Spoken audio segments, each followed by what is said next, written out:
السلام علیکم شیخ۔ وعلیکم السلام ورحمۃ اللہ وبرکاتہ۔ شیخ میرا سوال ہے کہ حیض کی حالت میں ہم قرآن بھی پڑھ سکتے ہیں، ذکر بھی کر سکتے ہیں، ہم دعائیں کیسے مانگے شیخ؟ مطلب کچھ خاص طریقے سے بیٹھ کر یا کس طریقے سے مانگ سکتے ہیں ہم دعا؟ ٹھیک ہے، دیکھیے واضح۔ حیض کے حالات میں اور دوسرے حالات میں خاص دعا کا اہتمام جب کرتے ہیں تو دعا کے آداب کا خیال کرنا ہے۔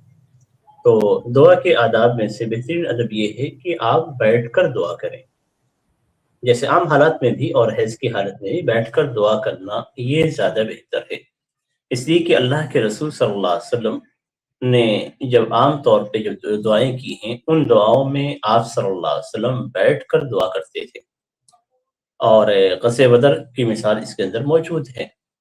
تو بیٹھ کر آپ دعا کریں۔ نبی اکرم صلی اللہ علیہ وسلم ہاتھ اٹھا کر عاجزی کے ساتھ دعا کرتے تھے، آپ بھی ہاتھ اٹھا کر عاجزی کے ساتھ دعا کریں۔ تو دعا کے جتنے بھی آداب ہیں جو عام حالات میں ہے وہی حیض کی حالت میں بھی ہے، دونوں میں کوئی فرق نہیں ہے۔ بس سے عورت نماز سے دور رہے گی، روزے سے دور رہے گی، یہ دو احکامات اس سے متعلق ہے۔ تیسرا مسجد سے دور رہنے کا ہے۔ تو یہ تین اہم جو چیزیں ہیں اس میں حیض کی حالت میں وہ ان تین چیزوں سے اپنے آپ کو دور۔ شیخ مطلب کیا بیٹھ کر جو دعا کرنے کے بارے میں بتایا آپ نے، تو کیا نماز کی حالت میں جس طریقے سے بیٹھتے ہیں ویسے بیٹھنا ہے، اور کیا وضو میں رہنا چاہیے، یا پھر ایسے اگر بیٹھے ہیں کوئی کام کر رہے ہیں تو وہیں بیٹھ کر بھی اللہ سے ایسے دعا کر سکتے ہیں کیا؟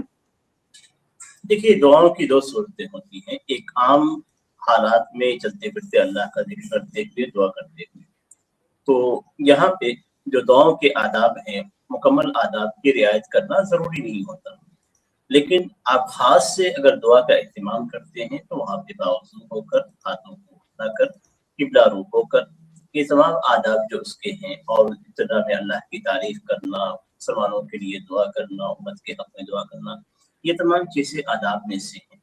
تو اگر آپ خاص دعا کا اہتمام کرتے ہیں تو اس وقت باوضو ہونا یہ بہتر ہے، اور اگر آپ ایسے ہی کسی کام کو کرتے ہوئے دعا کر رہی ہیں یا ذکر و اذکار پڑھ رہی ہیں تو وہاں پہ باوضو ہونا یہ ضروری نہیں ہے، اور نہ ہی دعا کے مکمل آداب کا خیال رکھنا وہاں پہ